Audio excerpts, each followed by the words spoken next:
Halo, perkenalkan nama aku Valentina Renata Detawara.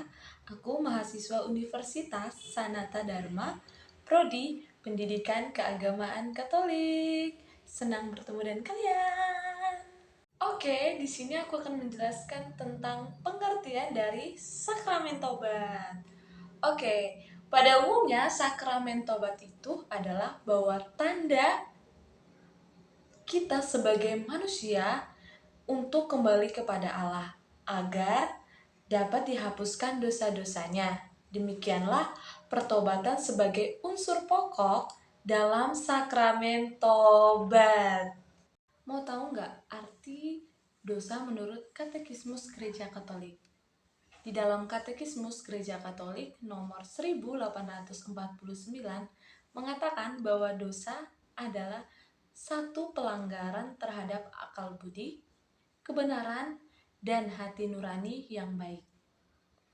Ia adalah satu kesesalan terhadap kasih yang benar terhadap Allah dan sesama atas dasar satu ketergantungan yang tidak normal kepada barang-barang tertentu. Di dalam sakramen tobat itu juga ada asal-usul dari sakramen tobat. Mau tahu nggak sih apa itu asal-usul dari sakramen tobat? Oke, sini-sini aku jelasin. Sakramen tobat sebagai tanda atau sarana penyembuhan dan pengampunan dari kasih Allah. Mereka ingin diterima kembali sebagai anggota jemaat beriman.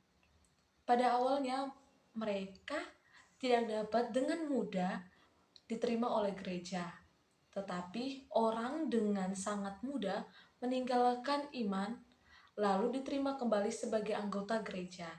Dan kalau ada kesulitan mereka, kembali meninggalkan iman. Di dalam sakramen tobat juga ada dasar kitab sucinya loh. Sini aku akan jelasin deh. Dasar kitab suci dengan demikian perjanjian baru memahami kuasa untuk mengampuni dosa sebagai kuasa yang dimiliki oleh Yesus sendiri, yang tentu saja dia diterima dari Bapanya di surga. Di dalam Injil Markus bab 2 ayat 10 berkata bahwa Yesus juga memberikan kuasa untuk mengampuni ini kepada para muridnya. Jikalau kamu mengampuni dosa orang, dosanya diampuni. Tapi bukan hanya itu saja loh, di dalam Injil Yohanes bab 20 ayat 23, di lain tempat Yesus juga bersabda, apa yang kau ikat di dunia ini akan terikat di surga, dan apa yang kau lepaskan di dunia ini akan terlepas di surga. Bukan itu saja loh, di dalam Injil Matius bab 16 ayat 19, dilanjutkan bab 18 ayat 18, dari catatan dasar kitab suci perjanjian baru di atas yang memberikan kuasa sepenuhnya kepada gereja untuk dapat mengampuni dosa-dosa umatnya. Allah juga memberikan kuasanya agar mengampuni dosa dan mau bekerja menjadi pelayan gereja. Di dalam sakramen tobat juga ada unsur-unsurnya tahu. Di dalam unsur-unsurnya itu terbagi menjadi 3. Yang pertama, pengakuan. Pengakuan adalah orang yang menerima sakramen tobat dituntut untuk mengakukan dosa-dosanya secara jelas dan terperinci.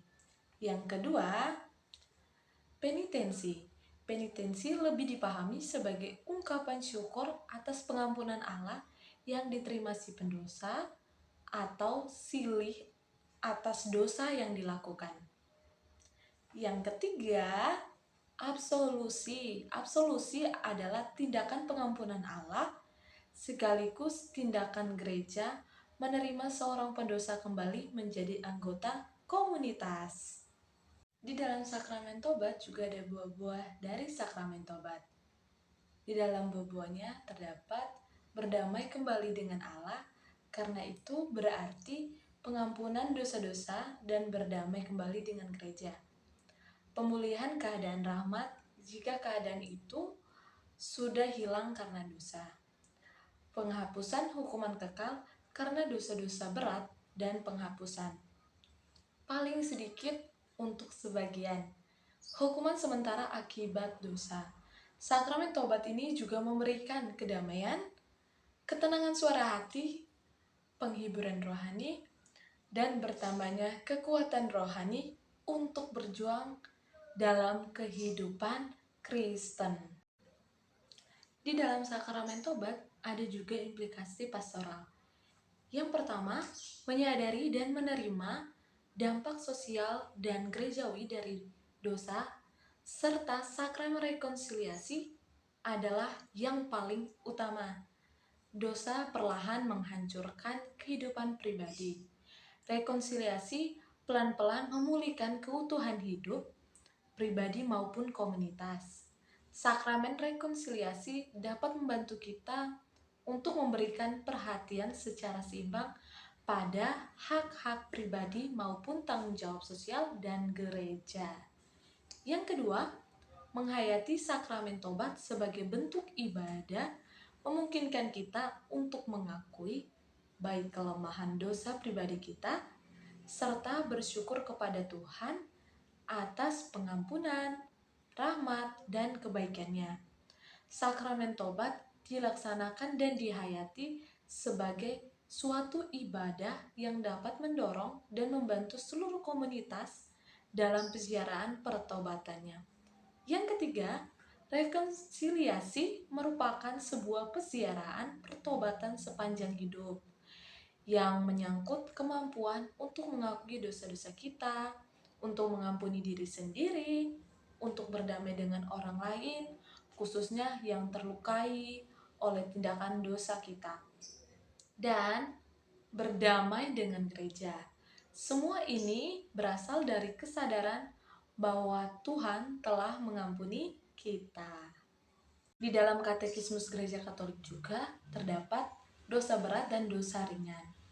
Di dalam Katekismus Gereja Katolik nomor 1857 mengatakan bahwa dosa berat ialah dosa yang mempunyai materi berat sebagai objek dan yang dilakukan dengan penuh kesadaran dan dengan persetujuan yang telah dipertimbangkan.